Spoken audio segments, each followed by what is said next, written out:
7. Thunder Bay's famous shipwrecks. Thunder Bay National Marine Sanctuary, located in Lake Huron, Michigan, protects over 200 vessels that span 200 years of Great Lakes maritime history. Among them are some of the most famous and fascinating shipwrecks in the United States. Here are 5 of them. Puebig. This steamer was headed for Cleveland with a load of passengers, copper, and miscellaneous cargo when it collided with its sister ship, the Meteor, on August 9, 1865. The Puebig sank within minutes, taking with it more than 100 lives and a fortune in cargo. It's listed in the National Register of Historic Places and is considered Thunder Bay's worst tragedy. Defiance and John J. Audubon. These 2 schooners were sailing in a storm on October 19, 1854, when they collided near Thunder Bay Island. The Defiance sank immediately, while the John J. Audubon drifted away and sank later. Both wrecks are amazingly preserved in the depths of Lake Huron, with their masts, rigging, and cargo still intact. New Orleans.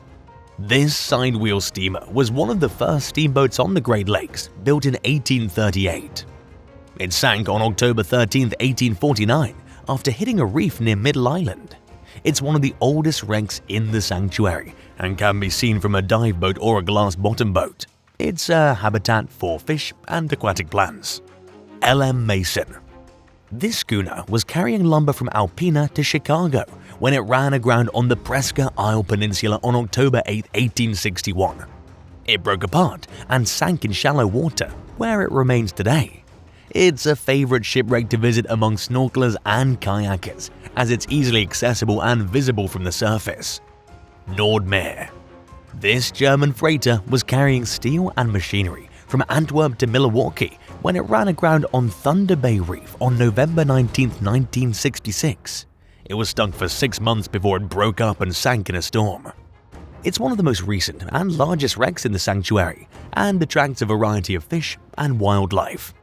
These are just some of the shipwrecks that make Thunder Bay National Marine Sanctuary a world-class wreck diving destination. Whether you're a novice or an expert diver, you'll find something to explore and enjoy in this underwater museum. 6. The BOS 400. The BOS 400 is a French crane barge that lies on the rocks near Cape Town, South Africa. It's the largest and most visible shipwreck on the South African coast, and a reminder of a maritime disaster that occurred in 1994. The BOS 400 was built in 1984 and was used for offshore construction projects, such as laying pipelines and installing platforms. It had a massive crane that could lift up to 400 tons. In June 1994, it was being towed from Pointe Noire in the Republic of Congo to Cape Town for repairs by a Russian tugboat named Tigre. However, the Tigre was not powerful enough to handle the barge, and the tow rope snapped during a storm. The BOS 400 drifted towards the shore and ran aground on the rocks off Dwika Point near Sandy Bay. The crew managed to escape by helicopter, but the barge was badly damaged and stuck on the rocks. Several attempts were made to salvage the barge, but they all failed due to bad weather and technical difficulties. In the end, the barge was considered a total loss and left to rot. It's been slowly rusting and disintegrating ever since. The BOS 400 shipwreck is now a popular attraction for hikers, photographers, and divers who want to see its rusty skeleton and crane. However, it's also very dangerous, as the metal's sharp and unstable, and the waves are unpredictable. The National Sea Rescue Institute has warned the public to stay away from the wreck and not to climb on it or jump into the sea from it. Would you risk diving here? Let us know in the comments and hit subscribe while you're at it. 5. The abandoned train graveyard.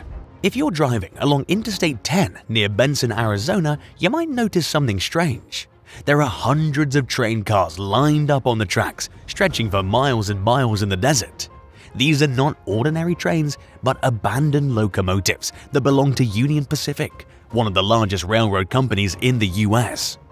The reason why these trains are left here is unclear, but some speculate that they're surplus vehicles that are not needed due to a decline in manufacturing and rail transport. Some of the trains date back to the 1970s and 1980s and have been exposed to the harsh elements for years. They're slowly deteriorating and rusting away, creating a contrast between modern technology and the barren landscape. The train graveyard is not open to the public, and Union Pacific warns people to stay away from the tracks as trains are frequently moved in and out of the area. However, some curious explorers and photographers have ventured into the site, capturing stunning images of the decaying machines. The train graveyard has also attracted attention from online viewers who've watched aerial footage of the site on YouTube. The train graveyard is a fascinating but eerie example of how human-made structures can be abandoned and forgotten over time. It's also a testament to the changing trends and demands of transportation and industry in the US. 4. The SS Bay Chimo. The SS Bay Chimo was a cargo steamer that sailed the Arctic waters for the Hudson's Bay Company in the early 20th century. It became famous for its remarkable survival after being abandoned by its crew in 1931, and for its numerous sightings as a ghost ship for decades afterwards. The Bay Chimo was built in 1944 in Sweden as the Ångermanälven and was used for trade between Hamburg and Sweden until World War I. After the war, it was acquired by the Hudson's Bay Company and renamed Bay Chimo. It was based in Scotland and made 9 voyages along the Canadian coast, delivering supplies to Inuit settlements and collecting furs. On October 1, 1931, the Bay Chimo was on its way back from Alaska with a cargo of fur when it encountered a severe storm and became trapped in a pack ice near Wainwright, Alaska. The crew waited for the ice to break, but it only got worse. On October 15th, most of the crew were airlifted to safety by the company, leaving behind 15 men to watch over the ship. The men built a wooden shelter on the ice and hoped for the best. On November 24th, another storm hit, and they lost sight of the ship. They thought it had sunk, but a few days later they learned from an Inuit hunter that the ship had broken free and drifted away. They tracked it down and salvaged some of the furs, but decided the ship was too damaged to sail and left it to its fate. The Bay Chimo, however, did not sink. It continued to drift in the Arctic waters, sometimes spotted by other ships or by Inuit hunters. Some people tried to board it or salvage it, but none succeeded. The last confirmed sighting of the Bay Chimo was in 1969 near Point Barrow, Alaska. After that, it disappeared from view. The Bay Chimo became a legend in the Arctic, a mysterious ship that defied nature and human intervention. Some people believe that it still roams the seas, while others think that it finally sank or was crushed by ice. The fate of the Bay Chimo remains unknown to this day. 3. The plane that time forgot. In the middle of the Pacific Ocean, on a remote atoll in the Marshall Islands, lies a mysterious site, a World War II plane wreckage that's been untouched for decades. The plane, a Curtiss C-46 Commando transport aircraft, crashed near Arno Atoll sometime during or after the war and has remained there ever since. How did it get there, and why was it abandoned? The Marshall Islands were a strategic location for the US military during World War II, as they were close to Japan and other enemy territories. The US built several airfields and bases on the islands and used them to launch bombing raids and transport troops and supplies. One of these airfields was on Roy Namor, part of the Kwajalein Line Atoll, where hundreds of planes were stationed. However, after the war ended, the US had to dispose of its surplus aircraft as they were too costly to ship back home or maintain. Some of them were sold or donated to other countries, but many were simply dumped into the ocean. This was the fate of most of the planes on Roy Namor, which were pushed off the edge of the runway into the lagoon by bulldozers. Some of these planes are still visible underwater today, forming a unique warbird graveyard that attracts divers and historians. But what about the plane on Arno Atoll? How did it end up there, about 200 miles away from Roy Namor? One possible explanation is that it was en route to another destination when it ran into trouble and had to make an emergency landing. Another possibility is that it was one of the few planes that was not dumped into the lagoon, but instead flown to another island for storage or disposal. Perhaps it was forgotten or abandoned there by mistake. Whatever the reason, the plane has become a local attraction and curiosity for visitors. It can be reached by boat from Majuro, the capital of the Marshall Islands, and then by car from Arno Village to Japo Village. From there, one can either walk or swim to the rocky point where the plane rests, partially submerged in the water. The plane's remarkably intact despite its age and exposure to the elements. Its propellers, wings, fuselage and tail are still recognizable, though rusted and corroded. The plane's not only a relic of World War II, but also a reminder of the nuclear legacy that haunts the Marshall Islands. The US conducted 67 nuclear tests on the islands between 1946 and 1958, some of which were hundreds of times more powerful than the bombs dropped on Hiroshima and Nagasaki. The tests contaminated the land and water with radioactive fallout, displaced thousands of people from their homes, and caused health problems and birth defects for generations. The US also built a concrete dome on Eniwetok Atoll to store some of its nuclear waste, which is now leaking and threatened by rising sea levels. The Marshall Islands have sued the US for compensation and justice for its nuclear testing program, but have not received any satisfactory response. The US has also refused to help with the maintenance or removal of the dome, claiming that it's the responsibility of the Marshallese government. The people of the Marshall Islands feel betrayed and abandoned by their former ally, who used their land for its own interests and left them with a toxic legacy. 2. SS Thistlegorm. The SS Thistlegorm was a British cargo ship that sank in the Red Sea in 1941 after being bombed by German planes. It's now one of the most famous diving sites in the world, attracting divers who want to explore its rich and well-preserved cargo and marine life. The ship was built in 1940 in Sunderland, England, and named after the Scottish word for blue thistle. It was part of the Albin Line, a company that operated merchant ships during World War II.